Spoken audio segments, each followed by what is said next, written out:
हाँ हाँ, तो आइए बच्चों, आप सभी को यूपी पब्लिक में पुनः एक बार स्वागत है। हाँ, तो आप लोग ठीक हैं, खुश हैं, मस्त हैं। आइए, मस्ती भरे समय में आप सभी लोगों को एक बार पुनः यूपी बोर्ड एग्जाम का सबसे इम्पोर्टेंट हाई स्कूल का साइंस का एक चैप्टर है, जिसे हम कहते हैं इलेक्ट्रोमैग्नेटिक इंडक्शन, विद्युत चुंबकीय प्रेरण। बहुत ही इम्पोर्टेंट है और अपने आप में यह समझ जाइए कि 10 नंबर का लगभग इस चैप्टर से क्वेश्चन आता है। तो आइए सब लोगों को इस बार आपको इलेक्ट्रिक मैग्नेटिक इंडक्शन से आप सभी लोगों को मैं परिचय कराता हूँ। देखिए प्यारे बच्चों, यह चैप्टर ऐसा चैप्टर है कि तुम्हारे दिमाग को एकदम बिल्कुल चेंज करने वाला है। जैसा कि तुमको ये मालूम होगा कि जनरेटर क्या होता है, कैसे जनरेटर ओवरलोड होता है, कैसे जनरेटर करंट देता है। एकदम समझ जाओ कि बिना टच किए तुमको वह गिफ्ट देता है। वह ऐसा चीज है कि बिना टच किए वह देने का काम, यानी बिना टच किए समझो सब कुछ हो जाता है। तो आइए आप सभी लोगों को इलेक्ट्रिक मैग्नेटिक इंडक्शन से मैं परिचय कराता हूँ। आइए सभी लोग ध्यान देंगे, अपनी कॉपी कलम निकाल लेंगे और आइए देखिए, सबसे पहले आपका है इलेक्ट्रिकल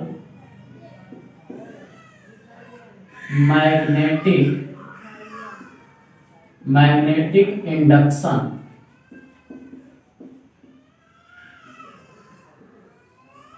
इसे हिंदी में कहते हैं विद्युत चुंबकीय प्रेरण।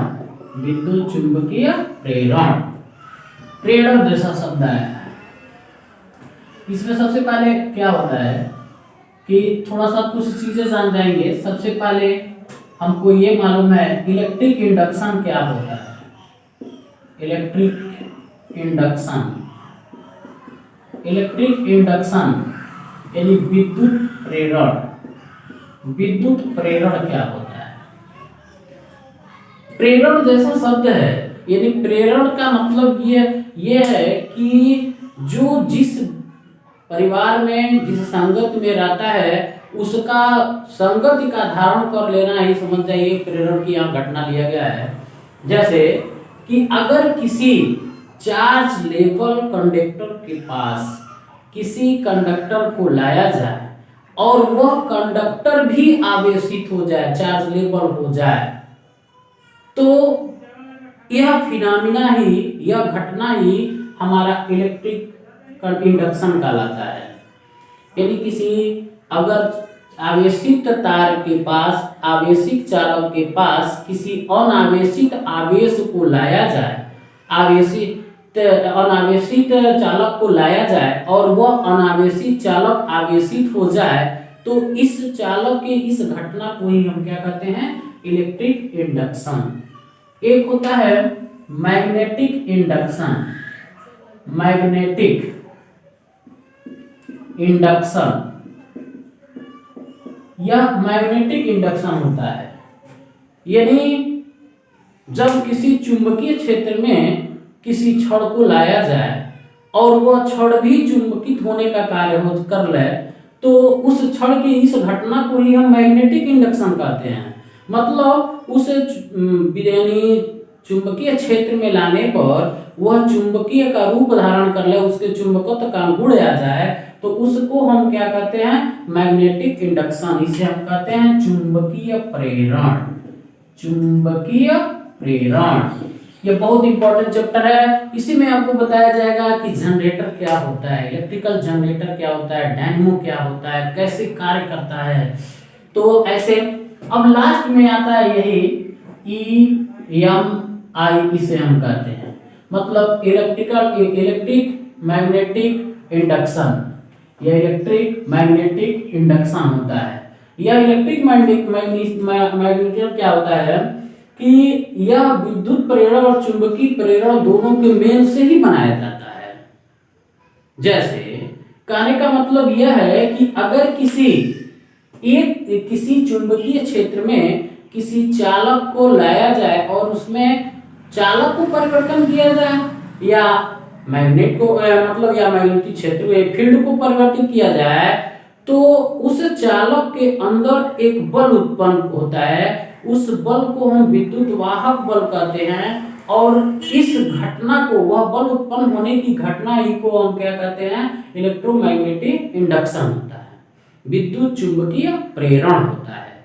यानी मतलब कहने का मतलब समझेंगे कि जब किसी चुंबकीय क्षेत्र में किसी चालक को लाया जाए तो चुंबकीय क्षेत्र का परिवर्तन किया जाए तो चालक के अंदर एक विद्युत वाहक बल उत्पन्न हो जाता है, और उस बल को उत्पन्न होने की घटना ही विद्युत चुंबकीय प्रेरण कहलाती है। और ईएमआई शब्द है, जैसे कोई आदमी किसी से कर्जा ले लेता है तो ईएमआई भरना होता है, ईएमआई से हम कहते हैं। तो ये समझो कि ईएमआई भरने का कार्य है।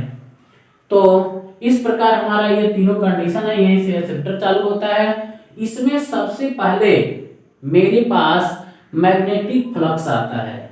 सबसे पहले आता है बच्चे मैग्नेटिक फ्लक्स, बहुत ही इंपॉर्टेंट चीज है, इसे हम कहते हैं चुंबकीय फ्लक्स। चुंबकीय फ्लक्स यह बहुत important, very very very most important for your examination 2022। एकदम समझ रहा हो कि आपके बोर्ड परीक्षा में छप गया है, एकदम इसको आना है, ये नहीं आएगा तो इस पर न्यूमेरिकल्स आएंगे। देखिए आपको न्यूमेरिकल सहित इसको हम परिचय कराते हैं। मैग्नेटिक फ्लक्स क्या चीज होता है, यानी मैग्नेटिक फ्लक्स क्या होता है कि जब किसी एक समान चुंबकीय क्षेत्र में, जब किसी एक समान चुंबकीय क्षेत्र में हम किसी तल के लंबवत चुंबकीय बल रेखाओं को खींचते हैं, तो चुंबकीय बल रेखाएं जितना उस तल के लंबवत खींची जाती हैं उनकी संख्या को ही हम क्या कहते हैं, चुंबकीय फ्लक्स कहते हैं। यानी ऐसे कह सकते हैं कि एक समान चुंबकीय क्षेत्र में रखे तल के अभिलंबवत गुजरने वाले संपूर्ण चुंबकीय बल रेखाओं की संख्या को चुंबकीय फ्लक्स कहते हैं। चुंबकीय फ्लक्स कहते हैं, बहुत छोटा सा चीज है। अब क्या होता है, जैसे देखोगे कि मेरे पास एक तल है, जैसे यहां पर एक मेरा मैग्नेट है और यहाँ यस है, यहाँ एन है। यह क्लिक क्लिक क्लिक क्लिक ऐसे इधर ऐसे समझाता है, ऐसे क्लिक क्लिक इधर करके जाता है, ऐसे इधर करके जाता है, और यह ऐसे आता है, ऐसे यह जाता है। मतलब कि इस डायरेक्शन में ऐसे या चलते रहते हैं। मतलब यन से यह निकलना शुरू करता है ऐसे, और ऐसे यस की तरफ आता है। यानी यन से यस की तरफ यह मैग्नेट में चुंबकीय बल रेखाएं चलती हैं, नॉर्थ और साउथ है। और यहाँ पर एक हम कागज तल एक मान लेंगे कि हम एक तल ले लेते हैं, और इस तल में ये जो बल रेखाएं ऐसे जो बल रेखाएं या इधर चली गई, ऐसे इधर चली गई, ऐसे इधर चली गई, तो इससे जो अभिलंबवत या बिल्कुल अभिलंबवत परपेंडिकुलर जो यह रेखाएं, यानी यह मेरा बी है, चुंबकीय क्षेत्र बी है, और यह मेरा जो चुंबकीय बल रेखाएं बी है, और कागज तल यह मेरा ए है। तो जितनी यह मेरा फ्लक्स यानी बल रेखाएं निकलती हैं, इसी को अगर कोई चुंबकीय फ्लक्स का कितना है तो आप कहोगे कि 3 को बल रेखाएं विलंबवत गुजर रही हैं और 3 मेरा चुंबकीय फ्लक्स है। सिंपल चीज है। यानी मैंने बताया कि किसी एक समान चुंबकीय क्षेत्र से विलंबवत गुजरने वाले चुंबकीय बल रेखाओं की संख्या को चुंबकीय फ्लक्स कहते हैं। इसे हम फाई से पेटवा फाड़ देंगे, इसका 0 बना के पेटवा फाड़ देंगे, यानी फाई से रिप्रेजेंट करते हैं इसे। फाई से प्रदर्शित करते हैं। अब देखिए ये समझ में आ गया। कभी कभी ऐसा होता है कि यह चुंबकीय बल रेखाएं, कभी कभी ऐसा ये बल रेखाएं, ये जो होता है एरिया, ये जो मेरा तल है, ये मेरा जो तल है, इससे किसी एंगल पर, अभिलंबवत नहीं, किसी एंगल पर जाती हैं, तो उस समय यह मेरा क्या होता है कि यहाँ पर फाई बराबर होता है बी इंटू ए, यहाँ पर बी फाई बराबर बी इंटू ए होता है, यानी फाई प्रोपोर्शनल बी होता है, फाई प्रोपोर्शनल ए होता है। बी मेरा मैग्नेटिक फील्ड से रिप्रेजेंट है, ए मेरा उस कागज तल के वह अभिलंबवत तल है। अब क्या है कि ये जो है जितना हमारा बल रेखाएं बढ़ेगी, जितना करीब, जितना उसके पास जाएगा चुंबक, उतना फ्लक्स बढ़ेगा, यानी उतनी बल रेखाएं बढ़ेंगी। जितना बढ़न हम कागज तल रखेंगे, जितना बड़ा एरिया रखेंगे, उतना हमारा फ्लक्स, यानी अगर बी बढ़ेगा तो फ्लक्स बढ़ेगा, ए बढ़ेगा तो फ्लक्स बढ़ेगा। समझ में आ गया? देखिए आप सभी लोग इस पर बहुत विशेष ध्यान देंगे। अगर यही चीज इस कंडीशन में अगर आ जाता है, थोड़ा फिगर नहीं बना पाते हैं उतना सही, ऐसे ये चीज इस तरह से, या मेरा ये जो इस कंडीशन में ऐसे आ जाता है, तो अभिलंबवत के साथ ये मान लेंगे कि यह थीटा एंगल बनाता है। यह मेरा बी होता है, ये मेरा ए है और यह मेरा बी है। अगर इस रेंज में जो कार्य होता है उसे बी cos थीटा कहते हैं हॉरिजॉन्टल रेंज में, और जो वर्टिकल रेंज में होता है वह मान लेंगे बी sin थीटा होता है। तो इस कंडीशन के लिए मेरा जो चुंबकीय फ्लक्स बनता है, चुंबकीय फ्लक्स जो बनता है वह फाई बराबर होता है बी इंटू ए इंटू cos थीटा, यानी इस प्रकार का यह फार्मूला इससे बनाता है जब वह थीटा एंगल पर जाता है। तो अब देखेंगे यह थीटा एंगल पर फाई बराबर बी इंटू ए इंटू cos थीटा होता है। अब आएंगे फाई बराबर बी इंटू ए cos थीटा। अब देखेंगे इसको फैराडे नामक वैज्ञानिक ने अपने एक्सपेरिमेंटल ऑब्जर्वेशन किया था, यानी एक्सपेरिमेंट किया था, और उस एक्सपेरिमेंट में इसको बताया था कि किस प्रकार इसको चेंज करने से जनरेटरवा चलता है, किस प्रकार डायनेमो चलता है, किस प्रकार बल्ब जलता है, किस प्रकार एसी करंट होता है, यानी इन्हीं सब चीजों को चेंज करके, यानी एक करंट एडिंग वायर लेकर, यानी एक कॉइल लेकर और एक मैग्नेट लेकर वो इलेक्ट्रिक पैदा किया, यानी एक कंडक्टर लिया और एक मैग्नेट लिया और उन दोनों को मिलाकर इलेक्ट्रिक पैदा किया।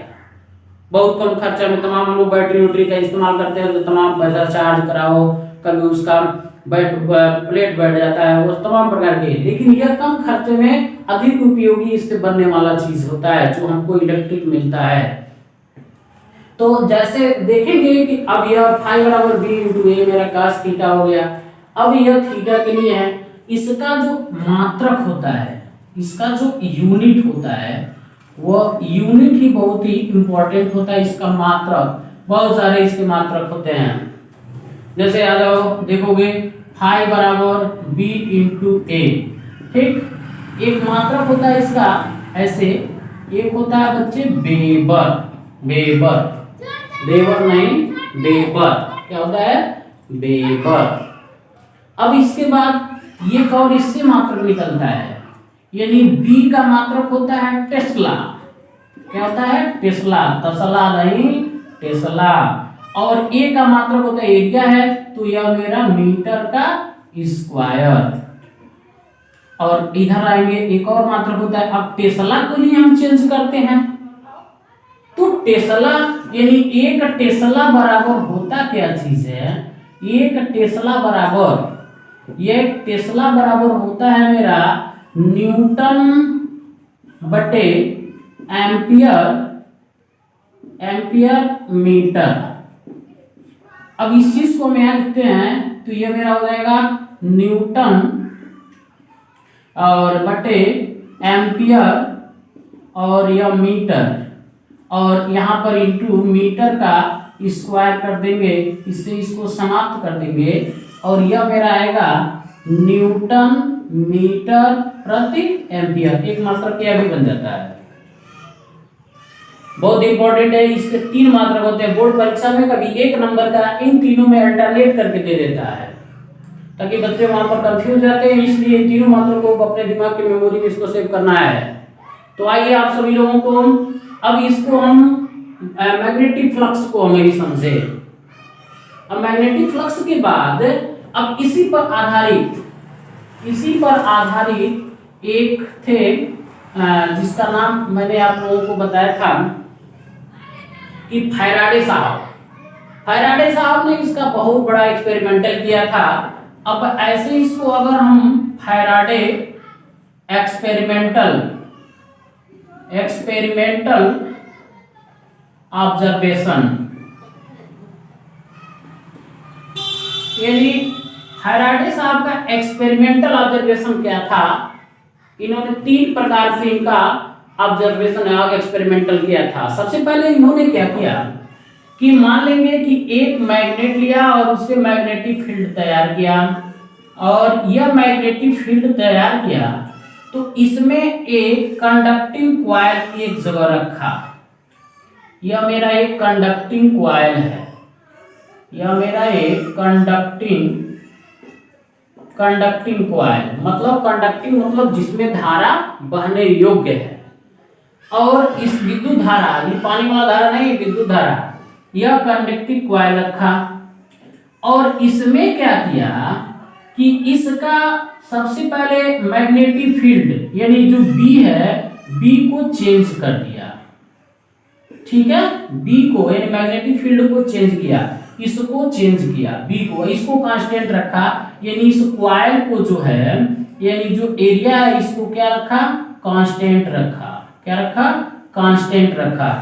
तो जब बी को चेंज किया, इसको साइलेंट किया, तो इसमें क्या हुआ, देखा कि इस कॉइल में करंट इंड्यूस्ड हो रहा है, इस कॉइल में धारा, विद्युत धारा बहना शुरू हो जा रहा है।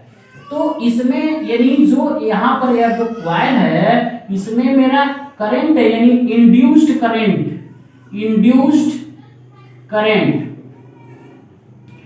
यानी EMF, इलेक्ट्रोमोटिव फोर्स इसे हम कहते हैं, यानी विद्युत वाहक बल इसमें उत्पन्न हो गया, मतलब ये खटाखटा काम करना शुरू कर दिया। थर्ड नंबर, ये फर्स्ट एक्सपेरिमेंटल। सेकंड एक्सपेरिमेंटल में क्या किया था कि पुनः एक बार मैग्नेटिक फील्ड लिया, और मैग्नेटिक फील्ड को जब लिया तो क्या किया, इसमें पुनः एक कॉइल लिया, यहां पर एक कॉइल लिया। अब इसमें कंडक्टिंग कॉइल को क्या किया कि इसमें इस समय मैग्नेटिक फील्ड बी को कांस्टेंट कर दिया। क्या कर दिया, कांस्टेंट कर दिया। और जो इस कॉइल का रेडियस है आर, यानी इस आर को चेंज कर दिया, मतलब इसको अब घुमाने लगा, यानी एरिया को वह क्या किया, चेंजिंग किया। तब भी देख रहा है कि इसके अंदर क्या हो रहा है, इंड्यूस्ड करंट हो जा रहा है, यानी इंड्यूस्ड करंट इसमें भी हो रहा है, यानी इसमें भी धारा बहना शुरू हो जा रहा है। तभी 2 बार देखा कि एक बार मैग्नेटिक फील्ड को ही बदल दे रहा है और एक बार इसके एरिया को ही बदल दे रहा है, तब भी धारा हो रहा है।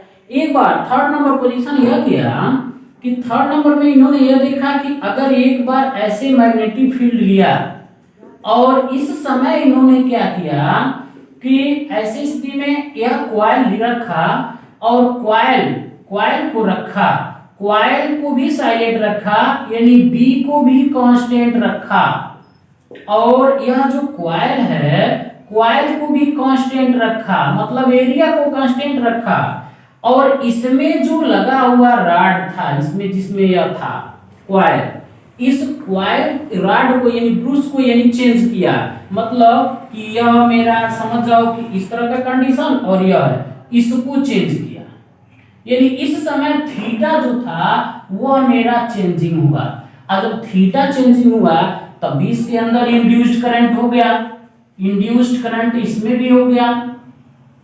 तो इस प्रकार यह देखा कि यह 3 प्रकार के घटनाओं को यह संबोधित कर रहा है, 3 प्रकार के फिनोमेना को बता रहा है। मतलब ये बता रहा है कि यह 3 प्रकार के, मतलब ये है कि मैग्नेटिक फील्ड को यानी चुंबकीय क्षेत्र को बदल देता है, तब भी कॉइल में धारा बहना शुरू हो जाता है। अगर कॉइल को ही परिवर्तित करता है तब भी धारा बहना शुरू हो जाता है। अगर कॉइल के अंदर लगे हुए रॉड को ही चेंजिंग करने लगता है, मूविंग करने लगता है, तब भी धारा बहने लगता है। सेम इस घटना को जनरेटर में लाया गया। जनरेटर सेम इस घटना पर, जो इलेक्ट्रिकल जनरेटर होता है जिस पर आज के डेट में तमाम चीजें निर्भर होती हैं, जैसे मान लो जनरेटर आ जाता है तो जनरेटर में देखते हो, जनरेटर हैंडल मारते हो, यहाँ पर मशीन ऐसे होता है और मशीन में ऐसे यहाँ हैंडल मारा जाता है, और इसमें ऐसे देखोगे कि यहाँ पर एक ऐसे डायनमो ऐसे लगा होता है, हैंडल यहाँ मारा जाता है और करंट यहाँ से शुरू होता है। कभी सोचा इसके विषय में? सोचना है, हमको सोचना है, इसलिए कि जब यहाँ देखोगे हैंडल मारा जाता है तो यह मशीन अपने आप में स्टार्ट हो जाता है, ये तो क्रिया हो जाती है। लेकिन इसके अंदर यह जो कॉइल होता है ना, ये जो कॉइल होता है, इस कॉइल में ऐसे तार के फेरों की ऐसी संख्या लगी होती है, और ये जो नाचता है या मूव करता है, जिसमें हम दिलवाना चाहते हैं उसी से यह ब्रूस भी मतलब कि लगा होता है, और जब यह मूव करता है तो मैग्नेटिक फील्ड यहाँ साइलेंट होता है, मैग्नेटिक फील्ड को साइलेंट किया जाता है और बूस्ट को बदला जाता है, तो इसके अंदर धारा बहना शुरू हो जाता है। और यही देखते हो इससे ऐसे बल्ब ऐसे यहाँ हीटर कूलर जो भी चलाना होता है चलाया जाता है, जब यह ज्यादा वोल्टेज देता है तो देखते हो धक धक धुआं देने लगता है। मतलब इसकी कैपेसिटी, यानी जब बल रेखाओं की संख्या ज्यादा तोड़ने के लिए आ जाती है तो जनरेटर धकधकाने लगता है। तो इससे हमको ये मालूम हो जाता है कि हाँ वास्तव में इसमें ईएमएफ है, इलेक्ट्रोमोटिव फोर्स रह रहा है। अगर फोर्स नहीं होता तो जनरेटर काहे को, जनरेटर से लगा हुआ इंजन काहे को धक धक धक धुआं देता है, काहे को वोल्टेज देता है, इससे हमको मालूम हो जाता है। लेकिन मैं आप लोगों को अगले वीडियो में इस चीज को बताऊंगा कि यह क्यों होता है, कैसे होता है और क्या कारण है यह होता है। मैं पूरा इस चीज को, और सब कारण क्या है, इन्हीं सब का कारण है। जैसे कि मैंने बताया इसको चेंज करना, इसको चेंज करना, इसको चेंज करना, तीनों में से कोई एक चेंज होगा तो ऑलरेडी जाहिर सी बात है उसी वाले में करंट आएगा। अब देखिए, अब फैराडे साहब ने नियम बनाया था, 2 नियम बनाया था।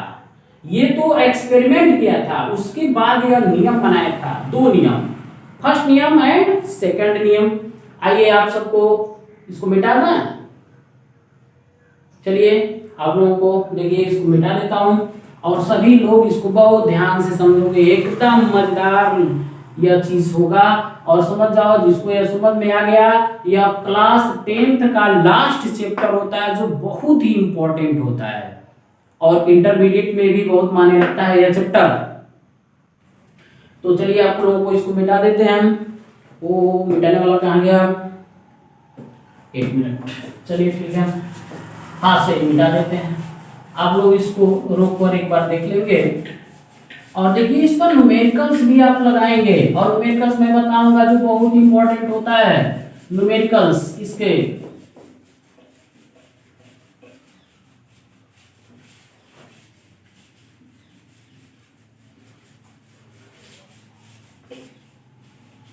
ठीक है, आइए फैराडे साहब का पहला नियम देखेंगे, यानी फैराडे साहब का पहला नियम, फर्स्ट रूल ऑफ फैराडे, यानी फैराडे का प्रथम नियम, फैराडे का प्रथम नियम बहुत इंपॉर्टेंट है। यह बेचारे क्या बताए थे, फैराडे के प्रथम नियम ने यह बताया था कि कुठरी के बंद, यानी घर में अंदर बंद, जो बाहर उफिनाम न करे, कहीं अलगे ले आके, ऐसा नहीं, किसी परिपथ में यह घटना बताया था कि वो परिपथ में यह घटना होगी, यानी परिपथ में वो कार्य करेंगे। तो यह मतलब यह कहता है कि किसी परिपथ में चुंबकीय क्षेत्र का परिवर्तन किया जाए, यानी चुंबकीय क्षेत्र का परिवर्तन एक निश्चित समय के में किया जाए तो परिवर्तन करने पर उस परिपथ में प्रेरित विद्युत वाहक बल उत्पन्न होता है और यह प्रेरित विद्युत वाहक बल का परिमाण, जो इसका परिमाण होता है वह क्या होता है, चुंबकीय फ्लक्स के परिवर्तन दर के ऋणात्मक के बराबर होता है। ये फैराडे साहब का पहला नियम होता है। ये यह कहा था कि किसी परिपथ में, ऐसे लिखेंगे, जब किसी परिपथ में, ऐसे लिखेंगे, जब किसी परिपथ में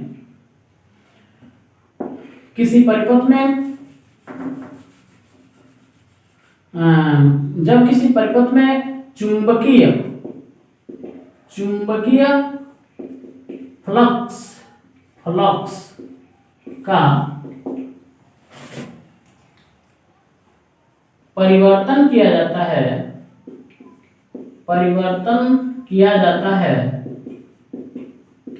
है तो परिपथ में प्रेरित विद्युत वाहक बल, जिसे शॉर्टकट में EMF, इलेक्ट्रोमोटिव फोर्स कहते हैं, EMF बल उत्पन्न होता है।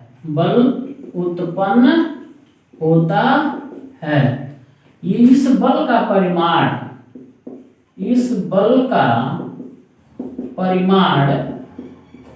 चुंबकीय फ्लक्स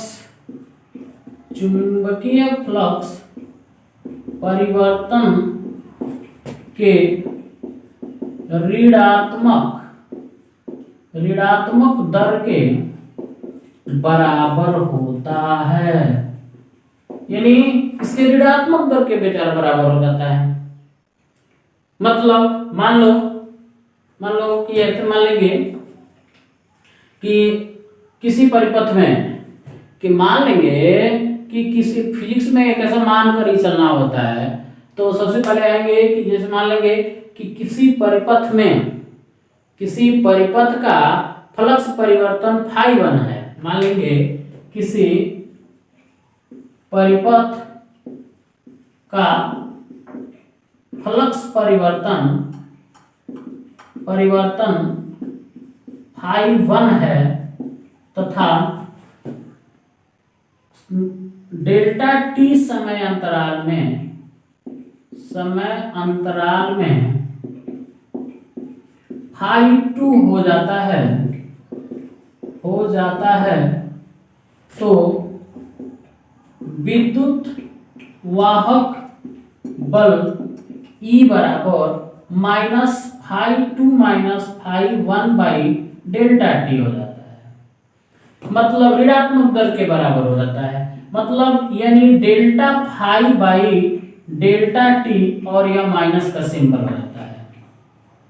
अगर यह टाइम अति सूक्ष्म इंस्टेंटेनियस टाइम है, बिल्कुल कम टाइम है, तो ऐसे लिखेंगे, यदि समय अंतराल डेल्टा टी अति सूक्ष्म समय अंतराल है, इसे अंग्रेजी में इंस्टेंटेनियस टाइम कहते हैं, अति सूक्ष्म समय अंतराल है, तो delta t tends to d t and delta phi equal to tends to d phi. तब ये क्या होगा, E इक्वल टू माइनस, ये जो दिया है यह मेरा कितना बनेगा कि D और फाई बाई डी टी, और इसको पैकेट में बंद कर देंगे। इसका मात्रक होता है वोल्ट, इसका मात्रक होता है वेबर, इसका मात्रक होता है सेकंड। अब ऐसी स्थिति में यह इसका E का मात्रक वोल्ट होता है, EMF इसे हम कहते हैं, इलेक्ट्रोमोटिव फोर्स इसे हम अंग्रेजी में कहते हैं, हिंदी में विद्युत वाहक बल कहते हैं। ओके,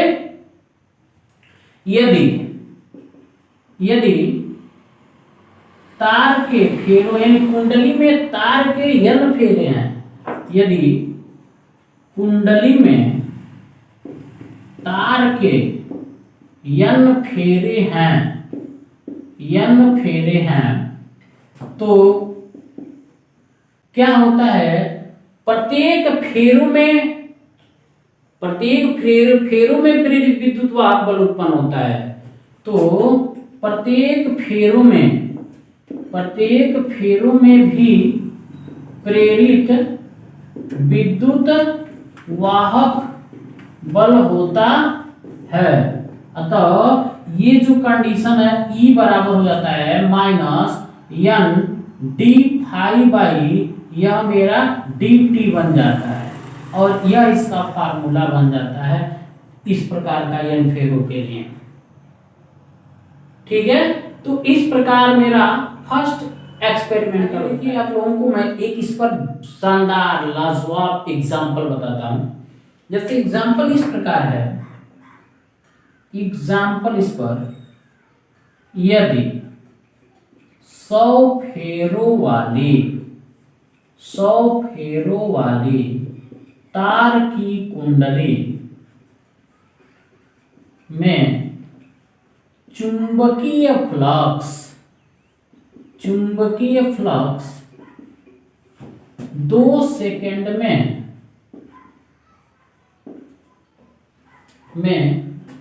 15 वेबर की परिवर्तन करती है, 15 वेबर की वृद्धि करती है, तो कुंडली में उत्पन्न विद्युत वाहक बल की गणना कीजिए। आइए देखिए, इसमें सब कुछ दिया हुआ है, जिसे लिखेंगे SLOVE साल, यानी यहां पर 100 फेरों वाली, यानी फेरों की जो संख्या है, फेरों की संख्या n बराबर है 100, चुंबकीय फ्लक्स में 2 सेकंड यानी समय अंतराल जो दिया है, समय अंतराल डेल्टा टी बराबर दिया है 2 सेकंड, और वेबर में वृद्धि दिया है, मतलब कि डेल्टा फाई का मान दिया हुआ है 15 वेबर। बिल्कुल आसान से विद्युत वाहक बल यानी विद्युत वाहक बल ई को कह रहा है कि आप बता दो कितना होगा, तो बड़े प्यार से बताओ हमको। यहाँ लिखोगे फार्मूला, वी नो दैट, आपके सामने दिखाई दे रहा है क्या होता है, E बराबर मेरे पास कितना आ गया, ऐसे E बराबर हो जाएगा कितना कि यहाँ लिखेंगे n बराबर ऐसे लिखेंगे 100, अब n बराबर 100, अब इसके बाद d फाई का मान दिया हुआ है, d फाई यानी d फाई का मान दिया है 15, और उसके बाद क्या दिया है, और dt का मतलब है कितना दिया है 2, तो इसको यह काटेगा तो यह कितना हो जाएगा 50। ठीक, तो 15 × 5 = 75 यानी 750 वोल्ट। तो अभीष्ट विद्युत वाहक बल हो जाएगा 750 वोल्ट। इस प्रकार बहुत ऐसे एग्जाम्पल आएंगे जिसको आप चुटकी में ऐसे लगाओगे, इस फार्मूले को जानोगे तो। अब इस प्रकार आप आओगे फैराडे बाबा का दूसरा नियम क्या है। फैराडे का दूसरा नियम या लेंज का नियम सेम चीज है। फैराडे के दूसरा नियम में यह बताया गया है, यह बताया था कि जब किसी परिपथ में विद्युत वाहक बल उत्पन्न होता है, यानी जब किसी परिपथ में चुंबकीय फ्लक्स का परिवर्तन किया जाता है, तो उस परिपथ में विद्युत वाहक बल उत्पन्न होता है, और जिसके कारण वह उत्पन्न होता है उसी का विरोध करता है, वही फैराडे का द्वितीय नियम होता है। उसी को हम लेंज का विनियम कहते हैं। यही फैराडे का द्वितीय नियम, जिसके कारण वो उत्पन्न होता है, मतलब जिसके कारण का उत्पन्न होता है, जब परिवर्तन न किया जाए, यानी चुंबकीय फ्लक्स का परिवर्तन न किया जाए। जैसे कहने का मतलब यह है कि यह मान लेंगे कि यह मेरा डायनमो है, और इस डायनमो में क्या होता है कंडीशन कि इसके चारों तरफ ऐसी स्थिति में यह क्या होता है कि मैग्नेट लगा होता है और इसमें एक ऐसे राड होता है, इसमें तार के फेरो आर्मेचर ऐसे भरे होते हैं। जब यह इंजनमा यहाँ से डोलता है, नाचता है, हैंडलवा लगाते हो तो ये नाचना शुरू कर देता है, समझ रहे हो। तो ये हैंडलवा के पसवा जो बतिया है उस बात को कह रहा है, मतलब ये कह रहा है कि जब ये नाचता है तो इसके फ्लक्स में परिवर्तन होता है। यह विद्युत जैसे बल रेखाएं ऐसे सीधे परपेंडिकुलर पड़ी हुई हैं और जब यह पड़ती है तो यह इसका ऐसे यह पड़ती हैं और ये ऐसे घूमता है तो ऑलरेडी इसके रेखाओं को काटता है, विरोध करता है, और जब विरोध करता है तो हमको फोर्स मिलती है। अब उसी फोर्स से हम टीवी, पंखा, हीटर, कूलर वगैरह वगैरह देना चाहते हो ना चलाते हो। तो यही कह रहा है कि जिसके कारण यह ईएमएफ उत्पन्न होता है, इलेक्ट्रोमोटिव फोर्स, उसी का वह विरोध करता है। मतलब कि जनरेटर नहीं चलाने के लिए क्या होता है, चाहे जनरेटर को तुम डीजल से चलाओ अच्छा पेट्रोल से, उस चीज को यह डीजल पेट्रोल को बताता है। मतलब कि यह क्यों बताता है, क्योंकि यह जलता है तो वह चलता है, अगर ईंधन नहीं जलता तो वह चलता भी नहीं। या तू अपने घरे ले आके अपने हाथ से पकड़ के इसको चलाते रहोगे तभी तुमको करंट देगा। तो ठीक है, तो पुनः अगले वीडियो में मैं आप लोगों को बहुत शानदार, बहुत प्यारा, बहुत लाजवाब आप लोगों को मैं बताऊंगा कि इलेक्ट्रिकल जनरेटर क्या होता है, किस प्रकार वह काम करता है। एकदम सीख जाओगे, एकदम तुम अपने घरे जनरेटर बना के चलाओगे। तब तक के लिए टाटा, बाय बाय, ओके।